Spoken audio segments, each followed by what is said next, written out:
Unfortunately, no one can be told what the Matrix is. You have to see it for yourself. And you pick the people to run those agencies and the deputies that are pledging allegiance to the New World Order. And who is running the world? How do we protect ourselves from someone who's an intelligent agent of the New World Order? How do we protect ourselves from deception? These are all issues that relate to mind control, and they are the type of issues that I give answers to. What would you like to know about the New World Order or its mind control? Or perhaps the subject bores you. If you don't know where you're going, how will you know when you get there? Where is this nation going? I'll tell you. We are headed toward total mind control. And I'm giving you this talk to motivate you, to help you, to inspire you, to inform you. And I'd like to do a little exercise. Look at the person on your right and look at the person on your left. Now, I'm not doing this to instill fear into you. Likely heard this repeatedly when it comes to social distancing. Stay at least 6 feet apart from one another. Now, some health experts are saying that that distance might not be enough. Now, I'm not doing this to instill fear into you. But the reason I wanted you to look at the person on your right and the person on your left and then yourself is because one or all of you may be under this total mind control and not even know it. Or all of you may be under this total mind control and not even know it. But I'm not saying this to instill fear into you, but I'm trying to motivate you out of your complacency. Because after I found out about this horrendous mind control, which is being carried out on such a grand scale, that my life became insignificant compared to the suffering of the millions of victims. And that's why I've dedicated my life to stopping this mind control, or doing as much about it as I can. But I can't do it all by myself, and nor can I succeed with my co-author, Cisco Wheeler, back there, but we need all of your help. Now, this has been a great conference. There's been a lot of great speakers. But if I was to sum up this conference, I would sum it up as saying mind control and disinformation. What do I mean by disinformation? Today, people don't understand what disinformation is. One needs to go and study, which I have done, how these intelligence agencies that disseminate disinformation, how they operate, and what kind of disinformation they put out. A very good example of this is MI5 and MI6, British intelligence. Maybe a lot of you are aware that British intelligence created American intelligence. And British intelligence is extremely powerful. Before World War II got started, the British had infiltrated the Nazi spy apparatus so that every German agent that was recruited into the Nazi apparatus that was spying on Britain had to become a double agent. 100% of the German agents spying on Great Britain was a double agent for the British.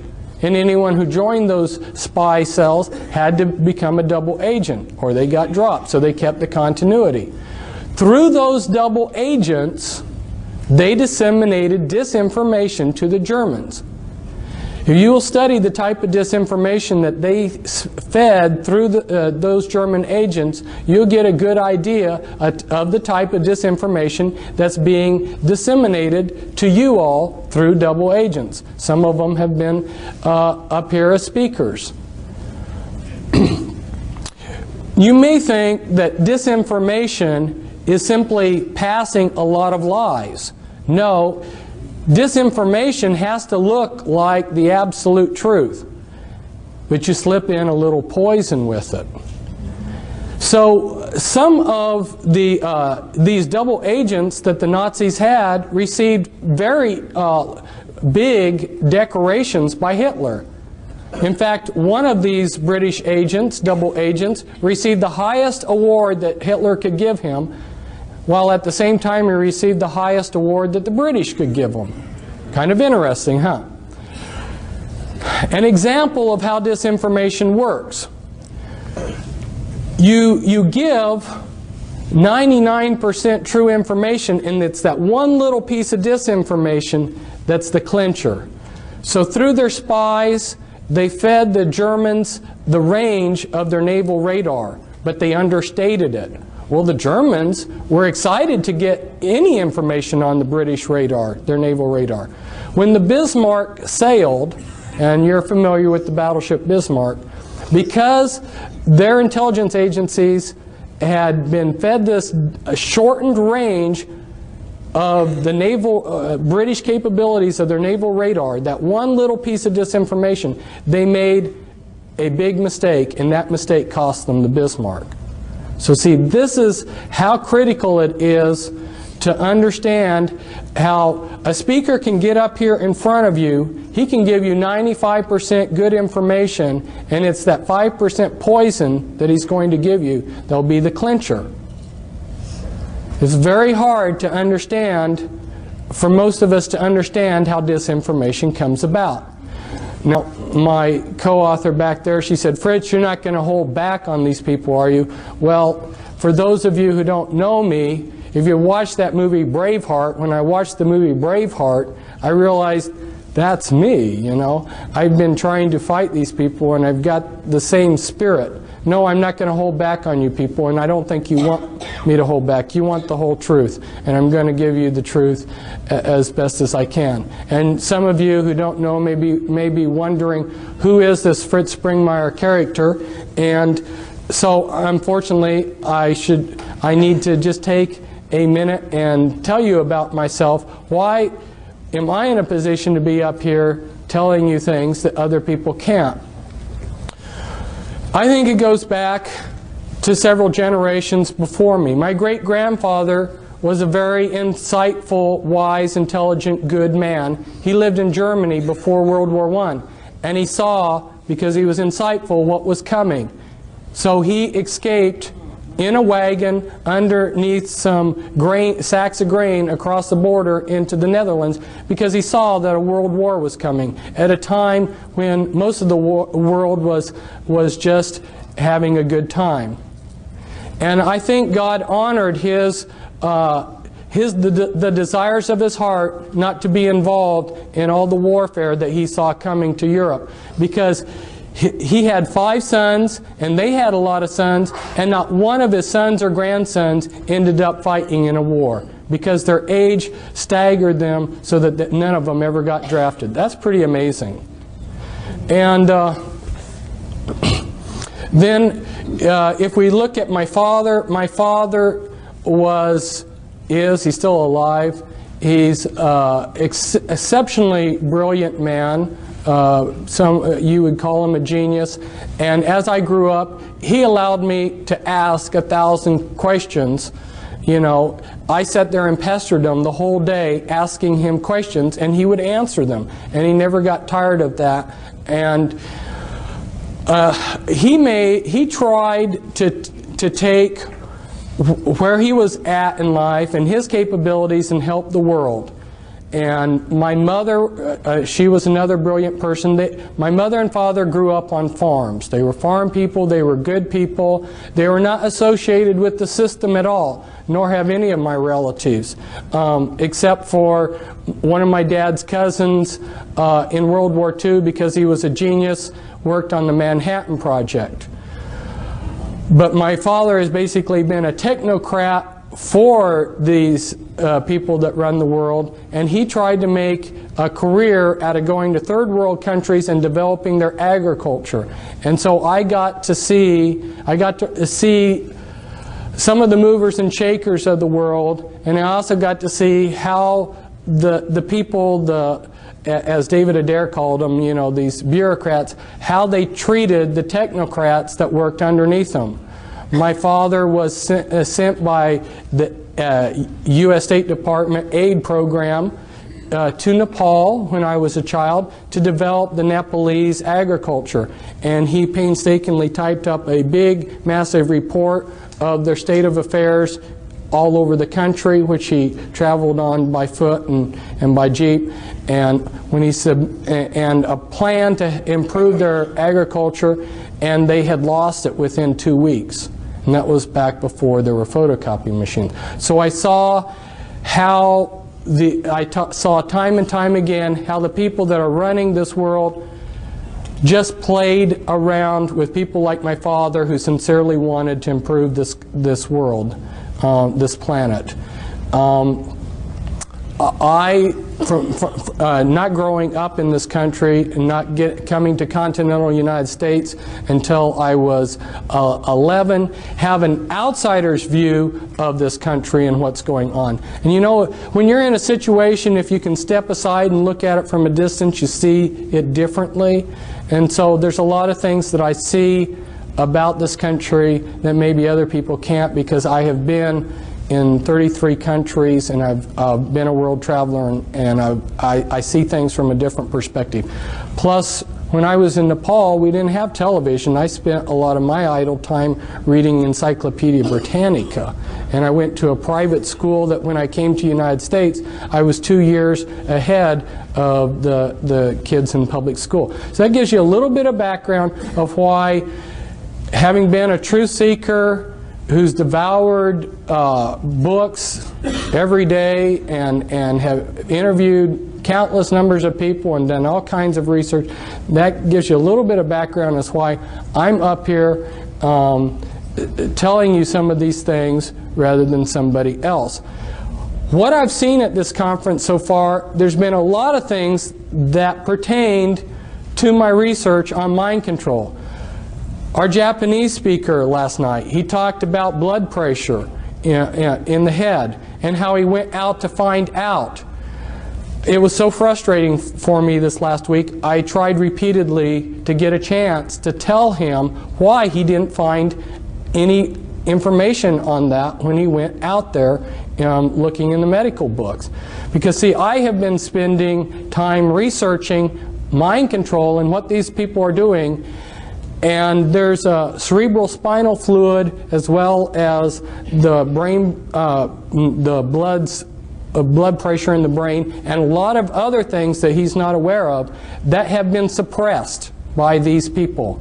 This is information that they have suppressed, and the reason why is because there's only a few men in the world that know these things, and they're using it to enhance their programming abilities, their mind control programming abilities.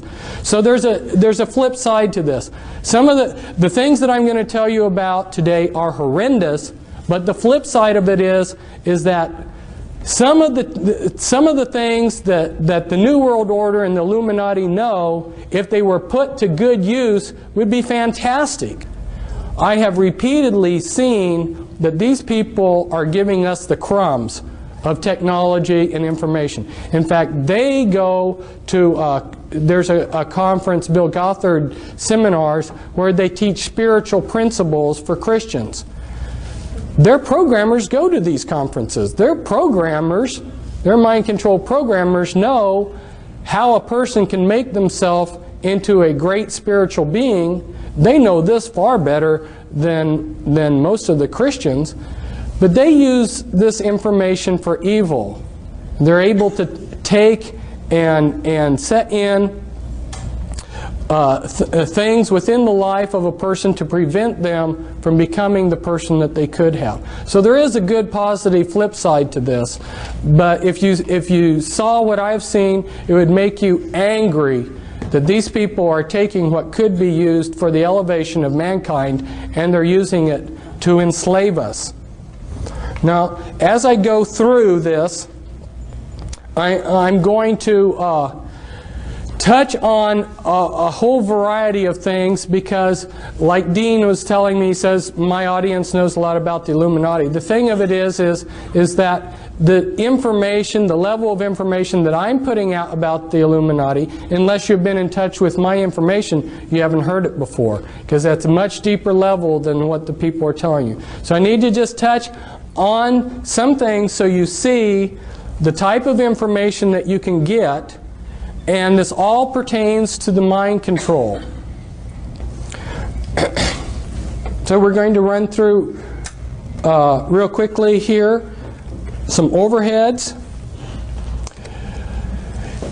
Around this date, Admiral Stansfield Turner, who was head of the CIA, went before a congressional subcommittee, and he admitted to them that yes, the CIA is carrying out mind control on countless numbers of unwitting American victims. And he even went so far as to say the basic methods that they use in this mind control: hypnosis, drugs, and torture. And around this period of time that he was addressing the congressional subcommittee, why the New York Times had this article. Here they mention a couple names of these are mind control programmers: Dr. Ewan Cameron and Dr. Louis Jolyon West. They were two examples of mind control programmers.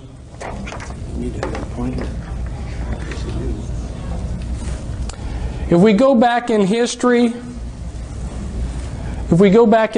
you'll see that our governments are just carrying out methods of control that were written about long ago.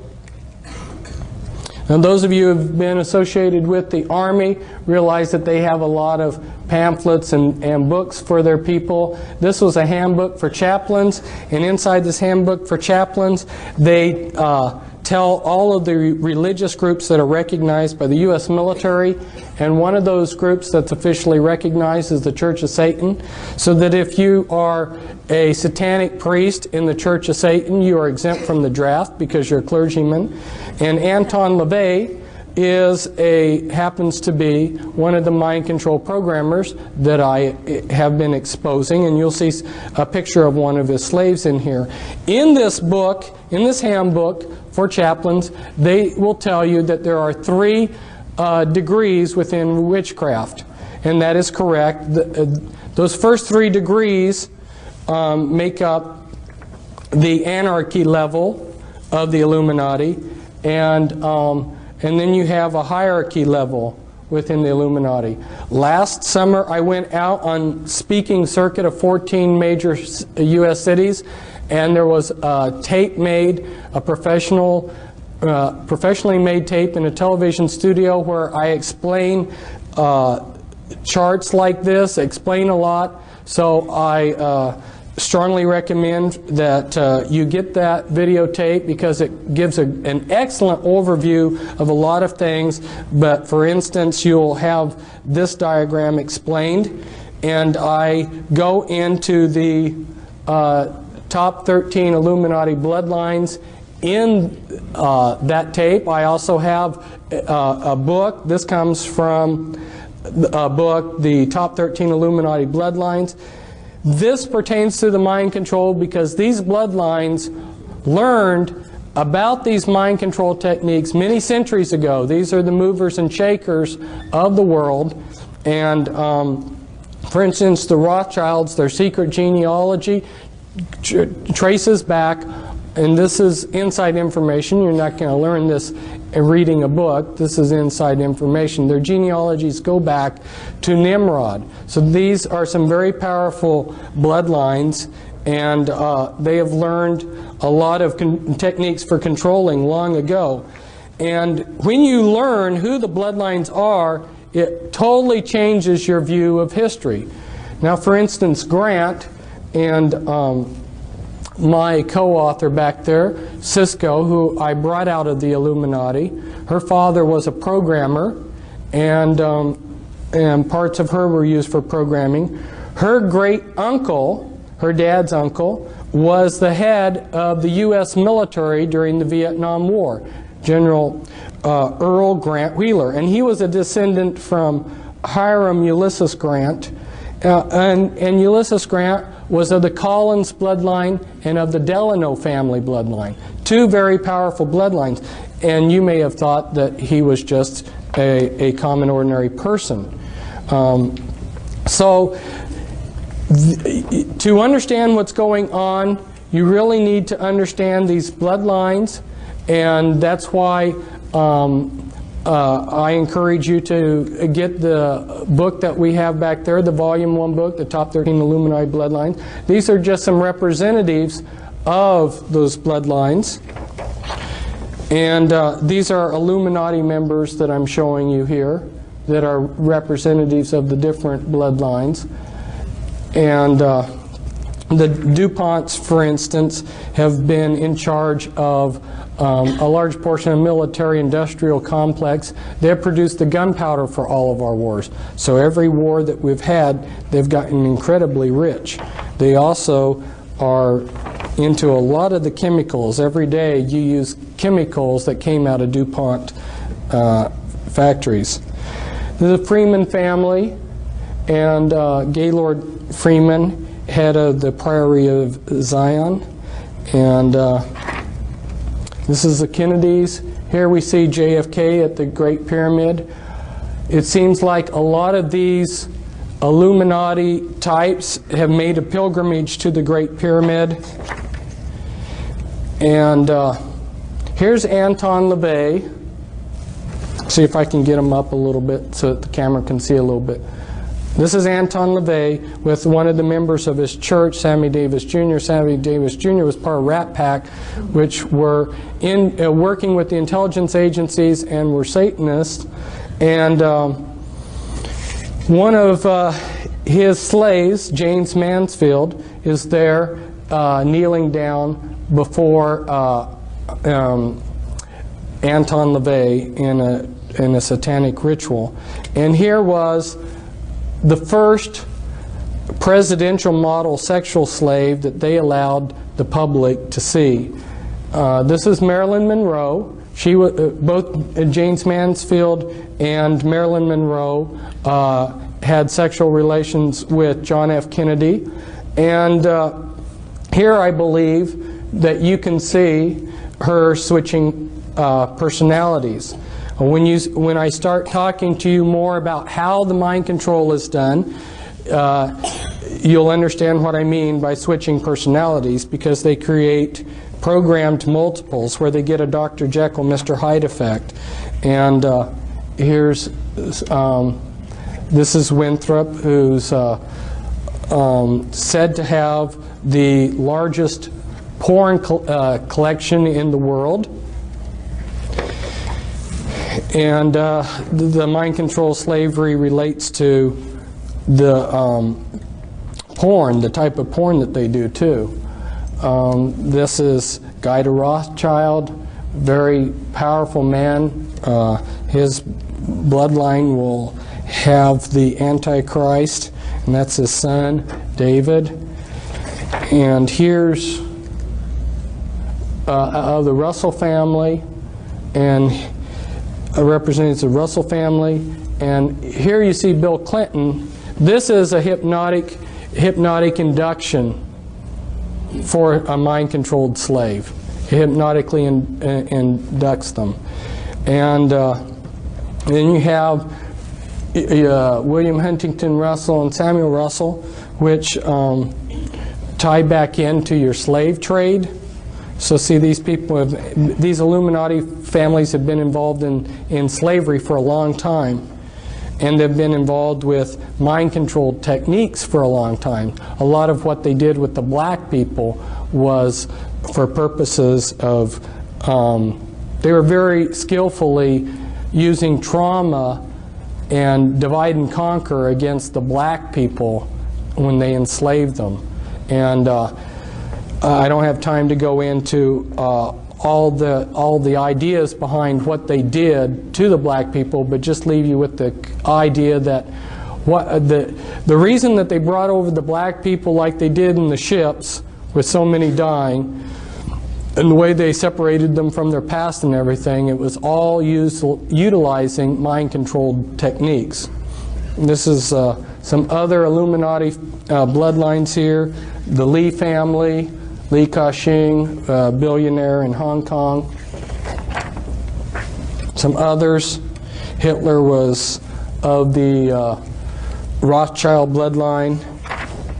I found out that Scotland was very important to all of this, and I just highlighted some of the Scottish clans that were involved in the Illuminati.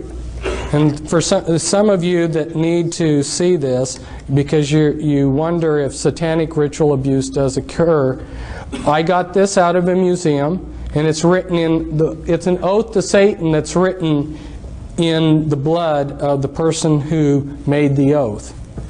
And this is very standard for people within the Illuminati.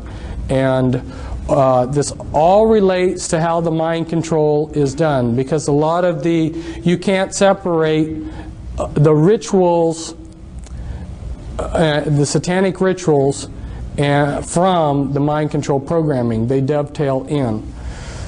But they're also using alien themes in the mind control too. And again, I will explain this in the videotape. It's a castle in Belgium, an important castle of the Mother of Darknesses, which is a rank within the Illuminati. This is the front entrance to it. The Illuminati have set up objectives. Okay, and then those are broken down into components, and then they use different parts of society to bring those objectives about.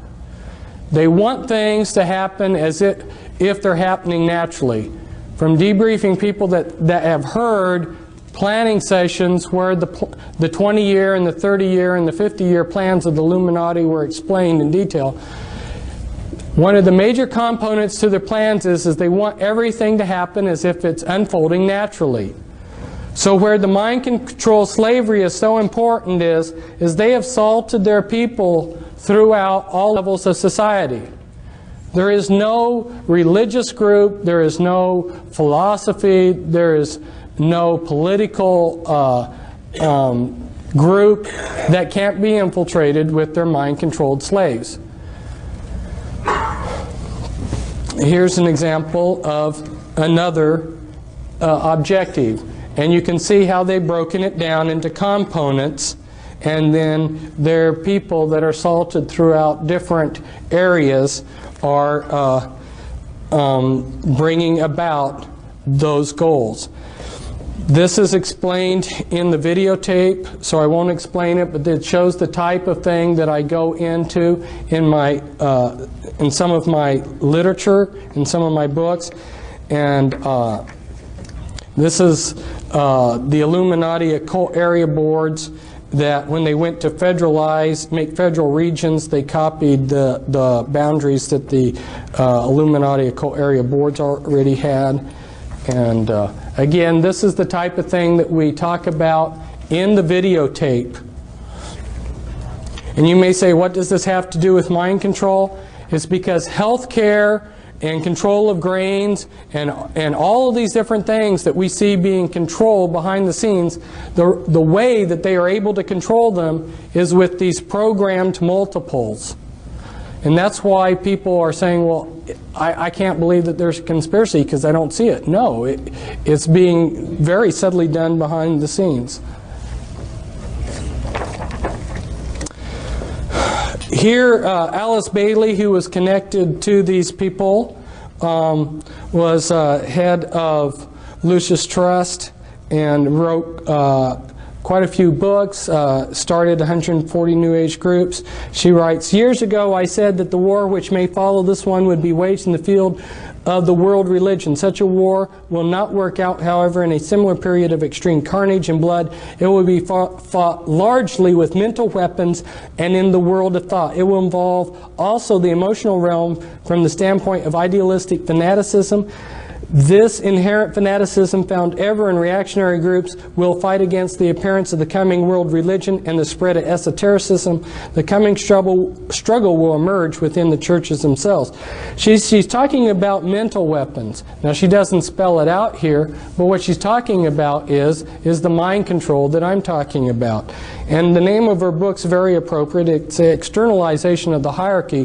What was done in secret in these secret societies that tie in with the Illuminati, what was done in secret 100, 150 years ago is being externalized into society. And part of the way that they're doing it is through the mind control that's got an alien script to it, and through people that are seeing things and dreams and so forth. You know, one of the ways, see, my father was just naturally smart, but there weren't enough naturally intelligent people for the New World Order types to take advantage of. If you understand what they need to run their computer systems and to do the type of research that they needed to have some trick to get enough geniuses to really move rapidly forward with what they wanted to accomplish. And they discovered that if they scarred the brainstem, they could create somebody with a photographic memory. And so a lot of your people out there that are geniuses working for the system are mind-controlled slaves that have their brainstem scarred as a child. They've been given a photographic memory, and they've got programming. Now, how do they control these people? Well, they are releasing technology at a rate that they have decided upon, and they release that. If you're a mind-controlled slave, a lot of the ideas that you will get will come as dreams. Okay? They're controlling the various Christian denominations, various Christian religions. They're controlling the New Age movement. Your New Age prophets that are seeing things. Where do you think this stuff is coming from? And that's why I was so pleased to see Raylan Russbacher tell you her own personal story about how she discovered that the things that she had been channeling were actually being channeled through her via mind control from the intelligence agencies. This is, it doesn't show up very well on here. It's such a beautiful picture, but it's the inside of the House of the Temple of the Supreme Command of the Supreme Council, of the 33rd degree of the Scottish Rite Freemasonry in New York City. The House of the Temple here, one site for programming, one place for the Grand Druid Council to meet in a room there. Here I'm at a programming site. And this is the Presidio, and this is real near the Presidio, the Palace of Fine Arts, and where Illuminati have done rituals.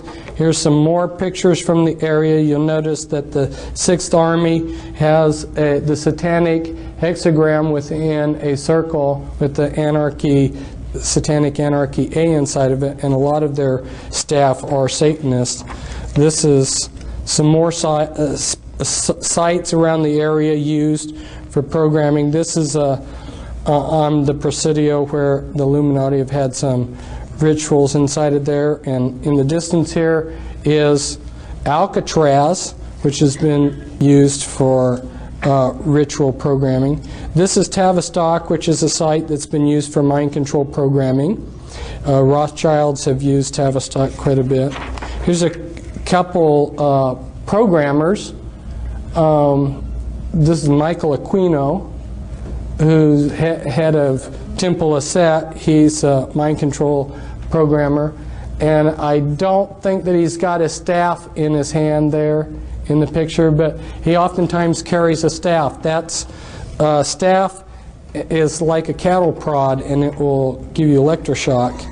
There's been quite a few books coming out recently about the mind control, but they're all pretty vague. So I encourage you to get the Volume 2 book that we have, and the title to it's the Illuminati Formula Used to Create an Undetectable Total Mind-Controlled Slave. Now, how are they doing this? Well, they're using natural things, natural functions of the brain. Some of you have probably been driving along the road and you've been talking to your wife and just driven automatically. See, the mind can work in two different things. What you're doing is you're hypnotically trancing out on your driving.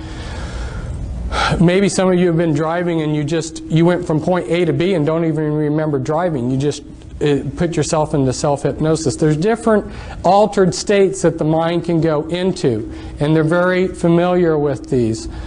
The mind also has the ability to disassociate. You know, if you say, some people, if they say something that's wrong, and then you try to correct them later on, they say, well, no, I didn't say that. Their mind has to disassociate. Or you go on a trip and you remember the good things but forget the bad things. Okay, this is disassociation. The mind has a natural ability. Now let's say that you're a soldier in a war, and this has been going on for thousands of years to soldiers in wars. Let's say your buddy, for instance, has his arm blown off and his guts are blown out, and it's a horrible sight. The mind protects itself, and if you look at it on a timeline, and at this point in time is that trauma, if the trauma is severe enough, what the mind does to protect itself, it builds amnesia walls around that trauma.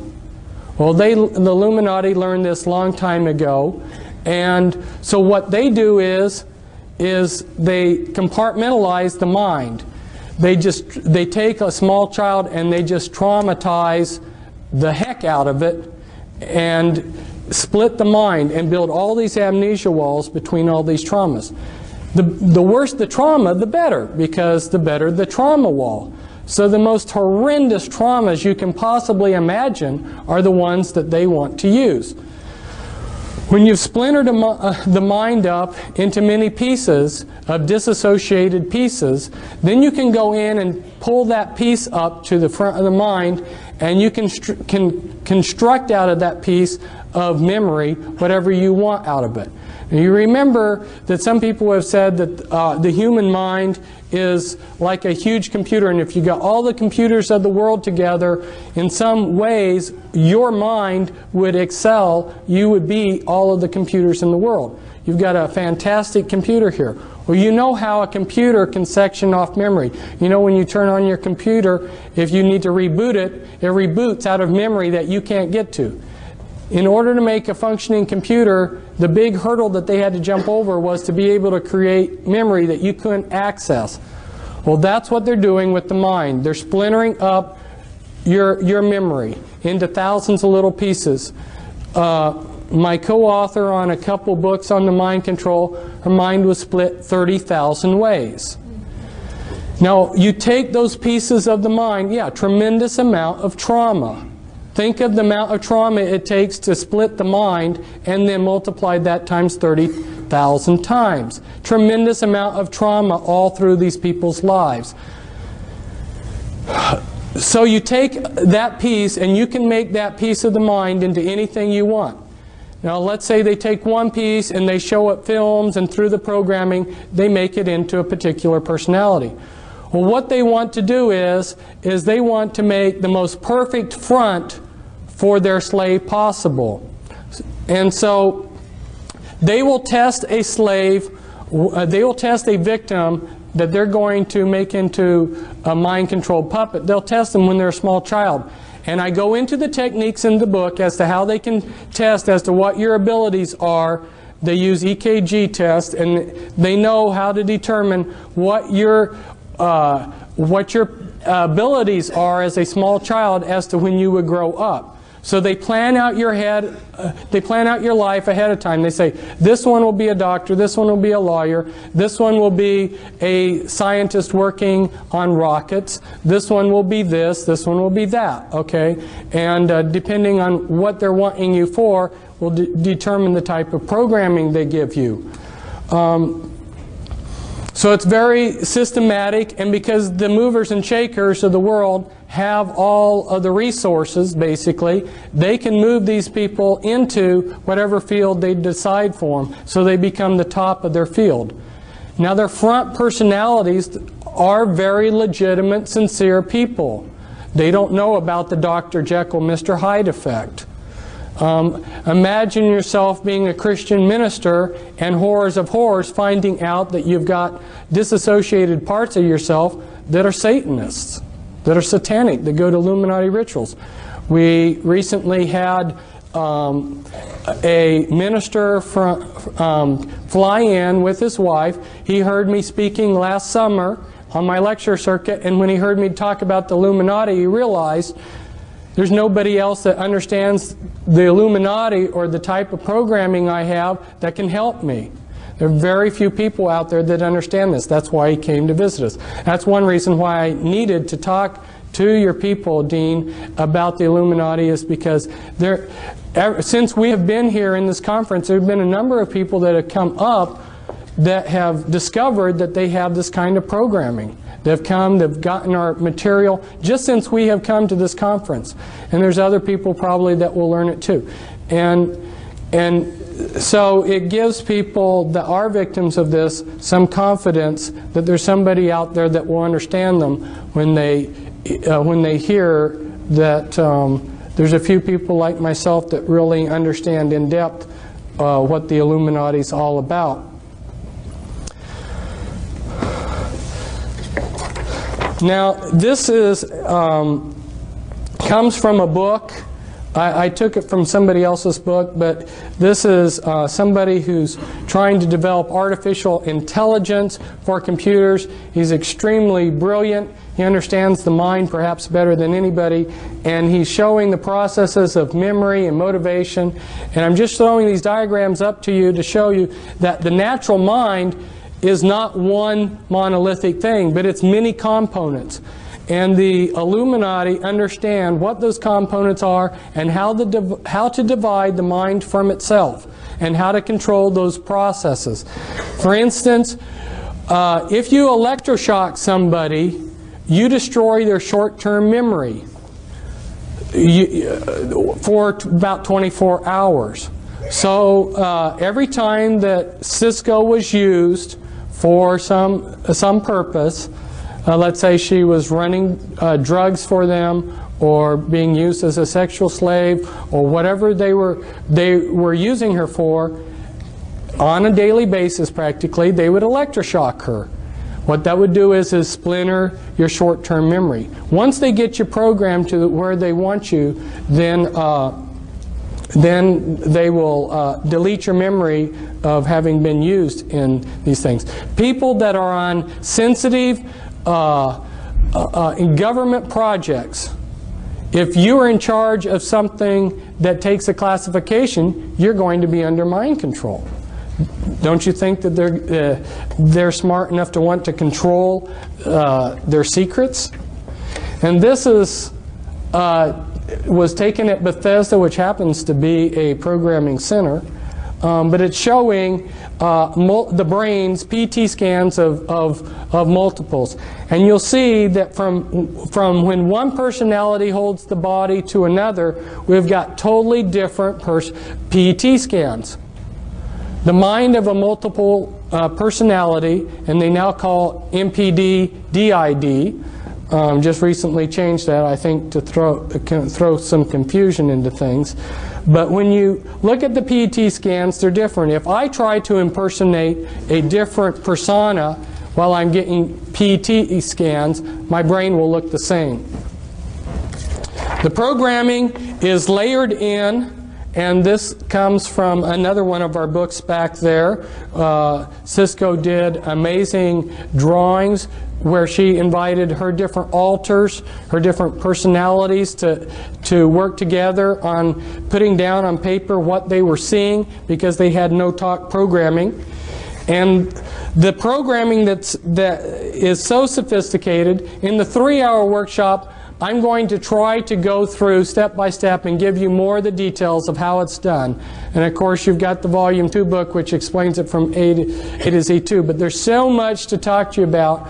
I mean, how they're using implants, and on and on and on. And I'd love to tell you everything that I know.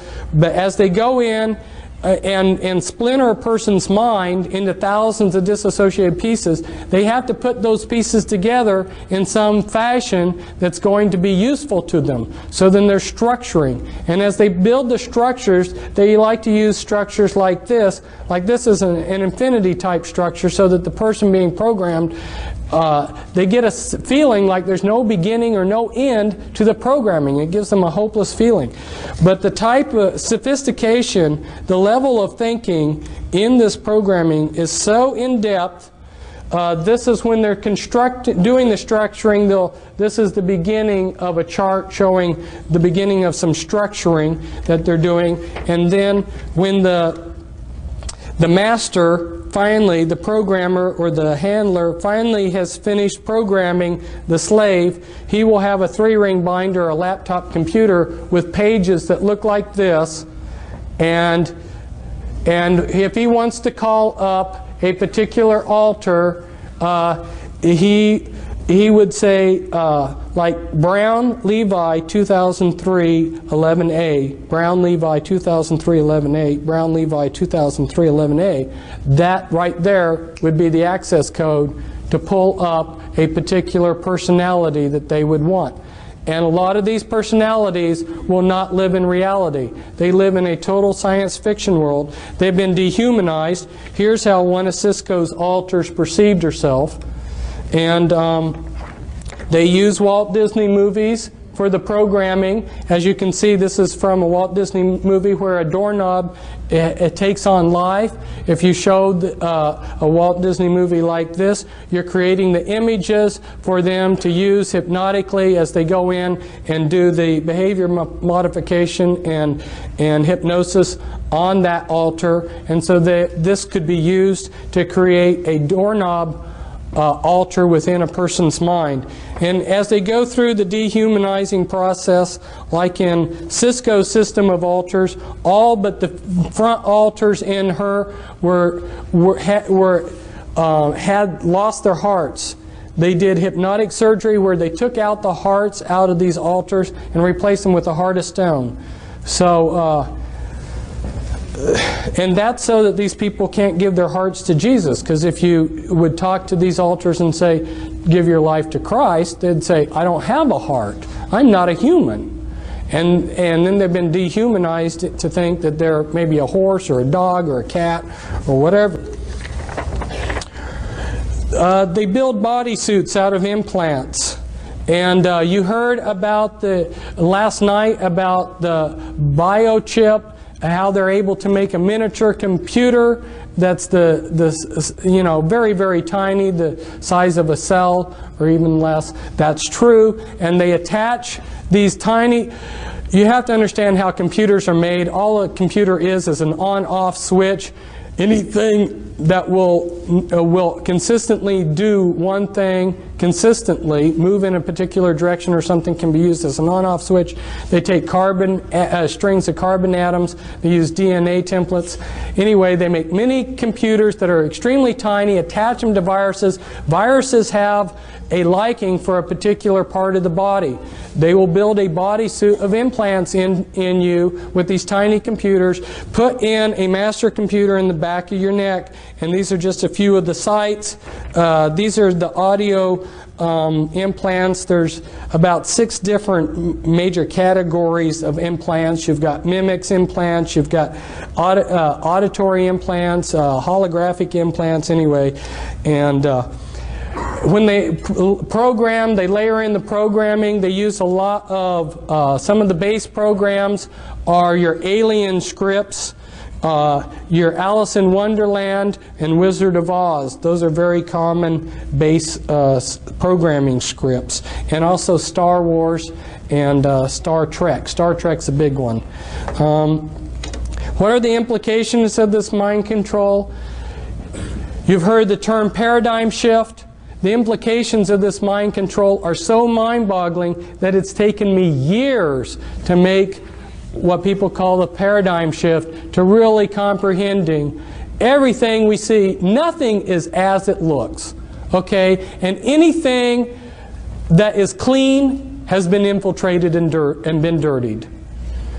It's incredible. And this is a newspaper article where people are immigrating, where they're coming into the United States from.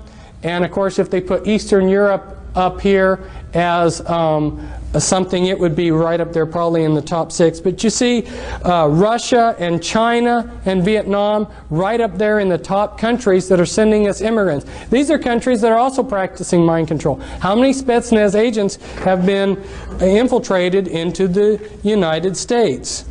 We're not being protected, but we're being moved towards a one-world government. Well, they will give us perhaps something that looks like this. This is one of the plans of what they want to give us. It looks real nice, and it looks like we are ruling ourselves through this world government. The problem is that with the mind control, they will control everything from behind the scenes. So, including, I had a friend who was a mind control victim, and one of the insiders that was trying to fight the New World Order came up to him and said, this was back in 1990, and said, you are a monarch mind-controlled slave. He didn't know what that meant. He said, and this insider said, as proof of who I am and that my information is for real. This was 6 months before the primary election in which Bush and Clinton ran against each other. He pulled out a map, and it had all the votes for the final votes of the presidential campaign, the electoral college votes, and the final popular votes.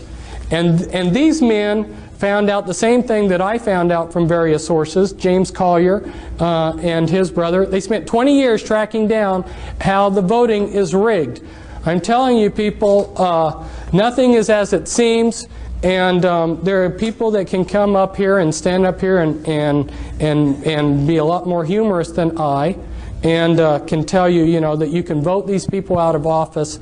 There is no political system that is going to work anymore when they are making mind-controlled slaves. And I'd love to have all of you come to my workshop, because there's so much that I have to say, and it's so important. And our table's back there. Thank you.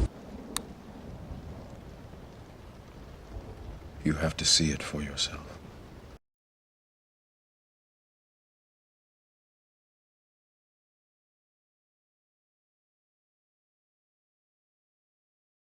We're surprised, but in the moment, in the magnitude of what this is, to close out, to be playing the Cleveland Cavaliers in the NBA Finals, to say, no, we're going to play one more game, that was impressive.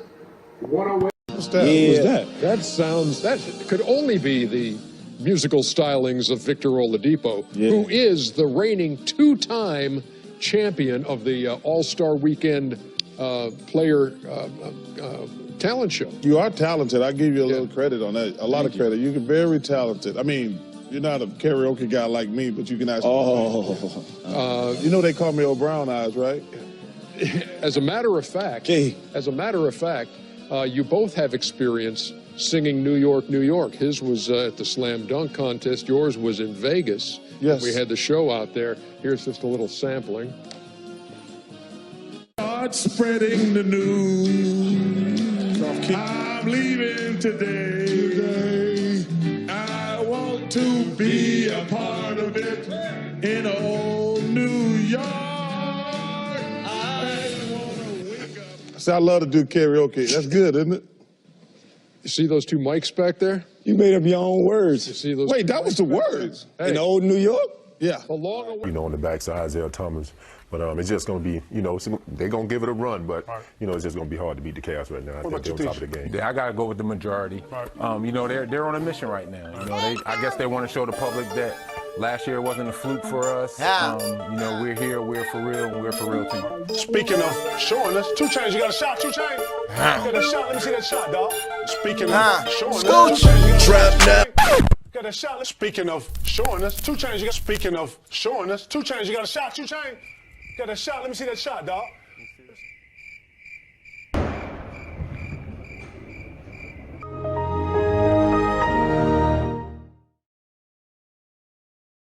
Lauer and Al Roker. Will someone do the junior high hug dance? It's like this. You gotta make it real awkward. That's exactly how you have to have a certain amount of distance between the bodies in junior high. Yes, like they say in Catholic school, leave room for the Holy Ghost. Anyway, there is a lot of memories today, actually. It's a big day in music history.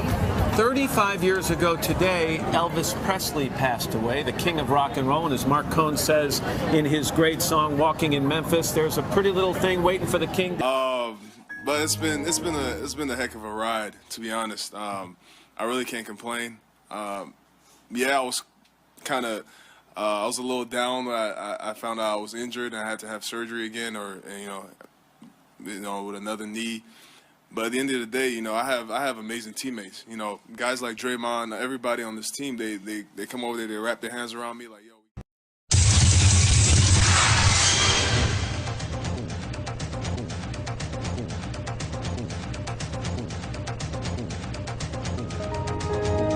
I'm sorry. I was in a trance. Yeah, watch the drill there. Bad news for the Obama administration. We have this new CNN ORC poll, which is quite a turnaround in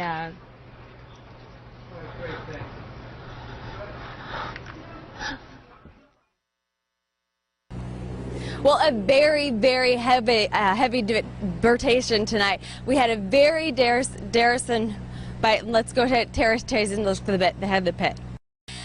We had a very Darrison,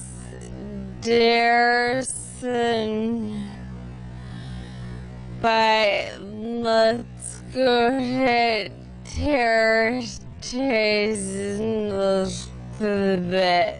A little shaky. I don't know what's wrong with me. No, but it's good. No, it's good. You gonna be good. It's a good feeling. A little shaky. I don't know what's wrong with me. No, but it's good. No, it's good.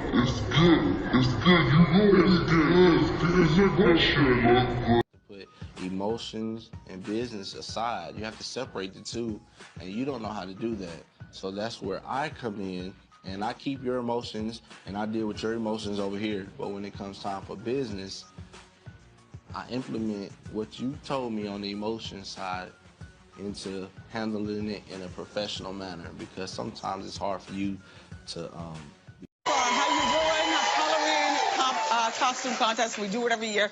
It's always a lot of fun. Let's get started. Our first caress.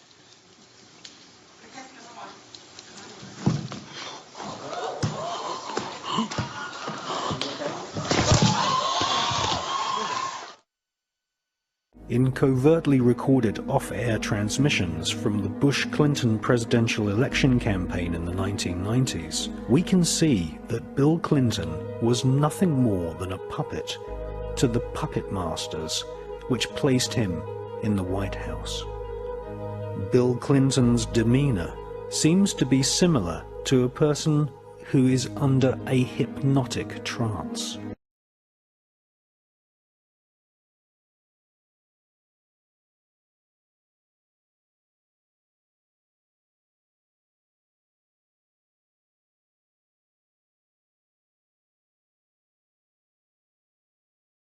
Single man, woman, and child in the state of South Carolina awakens to a freer, safer world because of George Bush.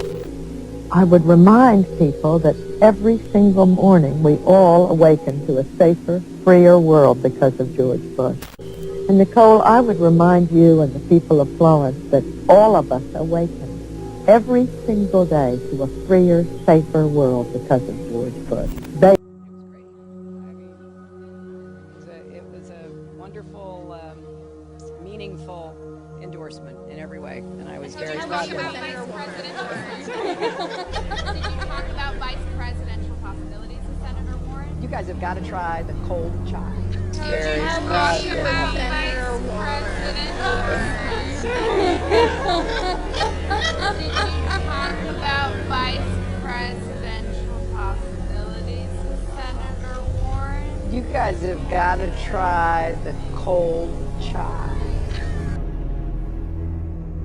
In every way, and I was very proud of it. Did you talk about vice presidential possibilities with Senator Warren? You guys have got to try the cold chai. I've had it. And how do you talk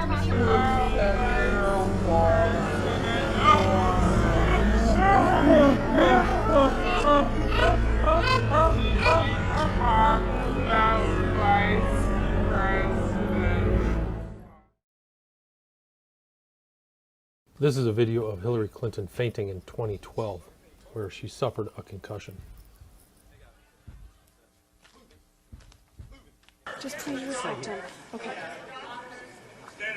Please. Sorry, please guys. don't. This is not. The agents have requested for this to stay in your seats.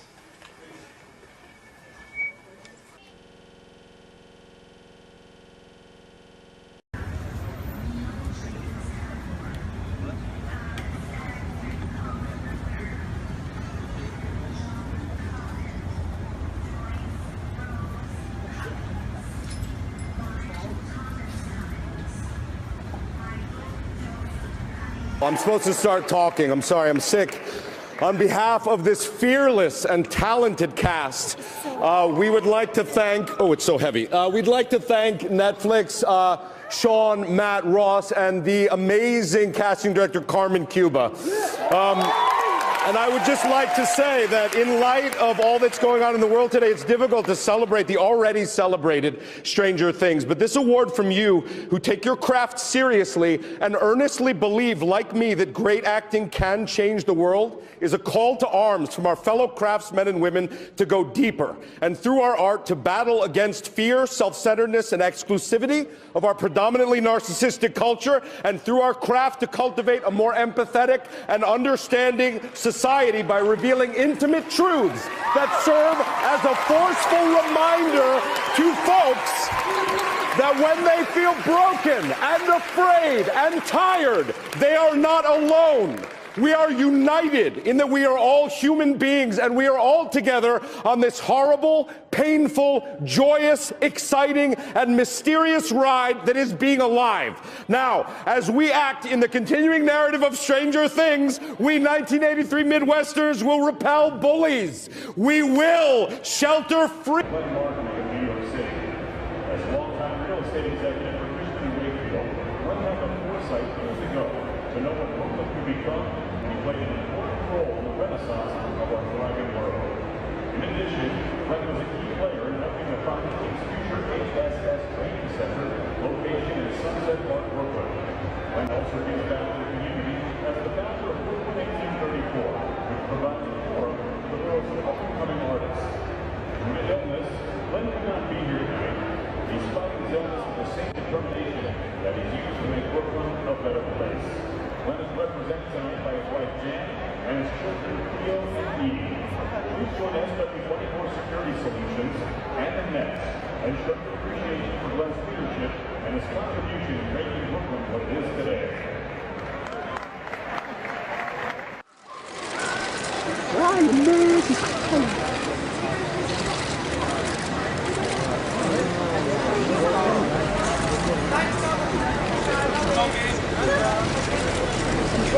Dada, you have one picture, Dada, please. Stop pushing, boys. Dada, for AJ, can I have one picture, please?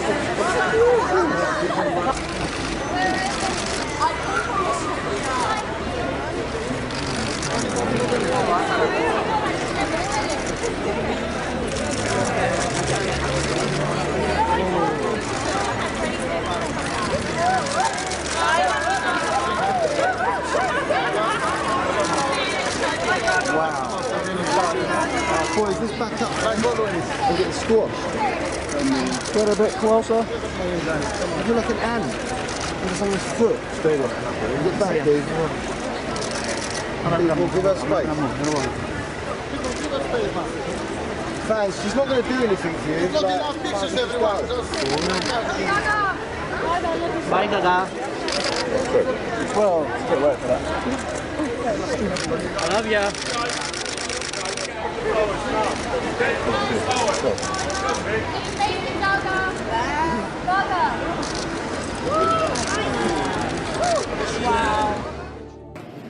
Can you take us through what happened with the play with Jason Terry? What play? You ran off the court and hugged him and really? I wasn't gave up the paying layup. attention. I didn't remember that. You didn't know they were inbounding the ball? What play you talking about? In the first half, you ran off the court and hugged Jason Terry, and Snell got a layup because you were off the floor. I didn't know I was in the game. My bad. What's with the ski mask? Kind of, it's my alter ego. So I just, it was a gift from Ohio State. So I figure why not. Does your alter ego have a name? Yeah. What is it? I can't tell you.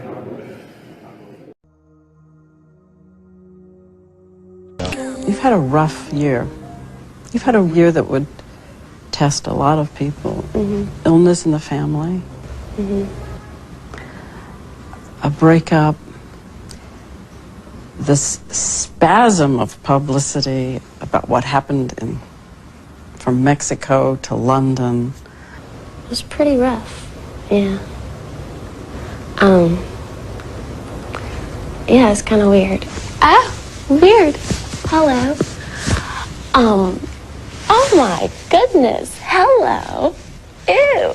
Strong Brittany. Yeah, it was a weird time. Ew. I'm embarrassed. Can we stop? You need to remind yourself that you need to focus and try not to let stuff bother you as much as possible. But it is going to bother you because you're human, and I was human. I am human still. But I was just referring to myself in the past. Not that I was not human. You're human, and I was human. I am human still. But I was just referring to myself in the past. Not that I was not human. This privacy thing, and I thought that was a fascinating answer. It's okay. You want to take off the hoodie? You know, I never take off the hood. I know you don't. What's with that? There's a group of women in the audience that wish you would. And... no. Girls? Whoa. All right. Sorry. Yeah, that's okay. Can you explain what this instant personalization thing was that you did, and why you did it, and what's the value of it to your users? Maybe I should take off the hoodie. Take off the hoodie. Go ahead. You want to? You want? Go ahead. Here. Let me get someone. You all right? Yeah. This is a great moment in internet history. What? You all right? What are we gonna do with the mic? Put it on your... All right. Put it on the collar of your T-shirt. Do you want some? You need some help? No, I'm good. All right. Okay. Mark? Sorry about the... Sorry about being wrong, Mark. No, it's... We're not even yelling at you. Yeah. Yet. We're not going to yell at it. No, we're not. Of course not. That is a warm hoodie. Yeah, no, it's a thick hoodie. It's a company hoodie. We print our mission on the inside. What? Oh, my really? God, the inside of the hoodie, everybody. Take a moment. What is it? Making the world more open and connected. Oh my God, it's like a secret Cool. cult. Look at that, making the world open and connected, stream, graph, platform, and this weird symbol in the middle that is probably for the Illuminati. Oh, 2010. No, it's 2010. Okay. Oh, no. This weird symbol in the middle that is probably for the Illuminati. Oh my God, it's like a secret Cool. cult. This weird symbol in the middle that is probably for the Illuminati. Oh my God, it's like a secret cult. Is she gonna be, is Riley gonna be your new makeup artist? Huh? Is Riley gonna be your new makeup artist? We're gonna use these first, Bubby. Have you found a new makeup artist? I don't know. You can open your eyes. Close them. You said open them. Now close them. I wish you could go on the water slides. But you're pregnant. If you're pregnancy, your heart's bad. If you have a broken bone or a back condition. Say that again. Say it again. I think I'm having some gas trouble. Why aren't you pooting then, or does it hurt? It hurts, and I need some gas poot stuff so I can poot it out.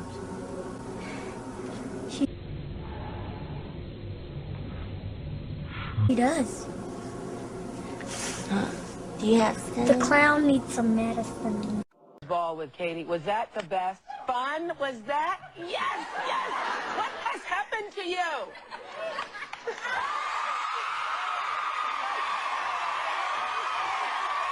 how I feel about it.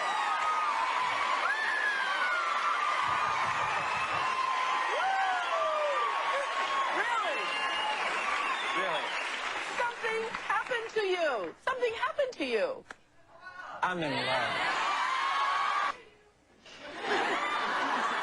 No, they're literally on the edge of their seats. They're like this. No, I know what he's doing. He's processing. He's trying to figure out what he is going to tell, what he isn't going to tell. I've never seen you like that. I've never seen that. I know. We've never seen you behave this way before. I know. Have you ever felt this way before?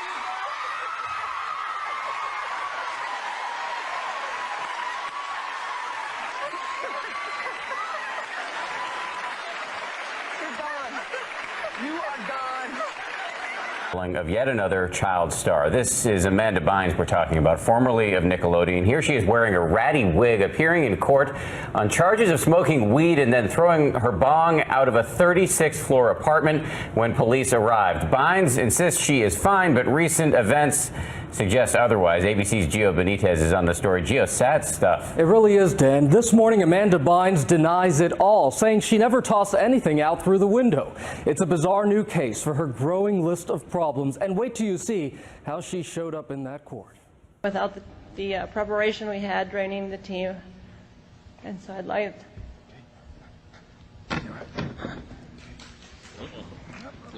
Saturday.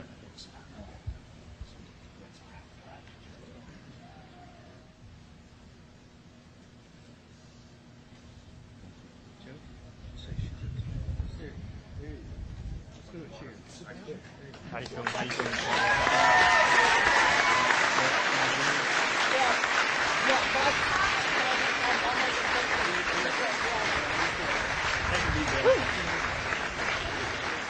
Boy, if that's not a little embarrassing.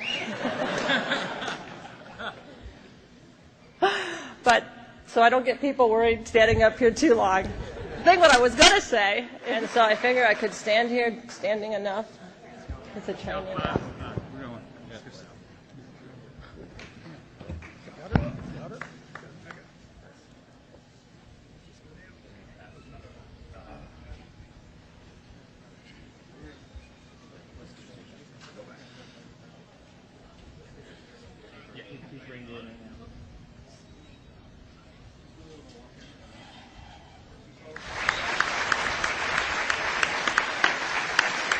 Hey, stop it. Hey, radio, fuck you. Radio, fuck you.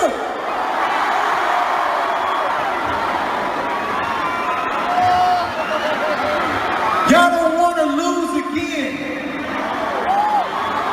A lot of people here tonight felt like they lost. You know why? Because y'all been lied to. Google lied to you. Facebook lied to you. Radio lied to you. Radio, fuck you. I am putting my career my life, my public well-standing at risk when I talk to y'all like this. This is a moment in the matrix, bro. The vibes is back. You might not like it, but they gotta hear it. I ain't here to massage you with a fake truth. We are all great people. We are all equal. But sometimes we be playing the politics too much and forgetting who we are. Just to win. Fuck winning. Fuck looking cool. Fuck looking cool. Fuck being cool. Fuck all that, bruh.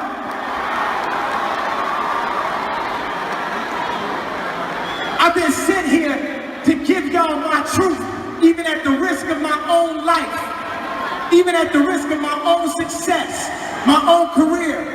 I've been sent here to give y'all the truth. Jay-Z called me, bro. You still ain't called me.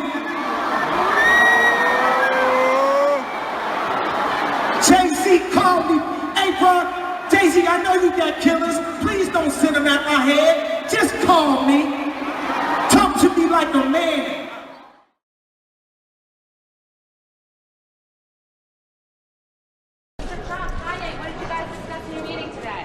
Just friends, and he's a good man. Doing well. Long time. We've been friends for a long time. Life. We discussed it. 2020. Do you think that's something you still want to do in life as leaders? Kanye, are you considering performing at the inauguration? Kanye, no comment about your meeting with the president-elect. This is the president-elect of the United States. Nothing to say? I just want to take a picture right now. And you pick the people to run those agencies and the deputies that are pledging allegiance to the New World Order. And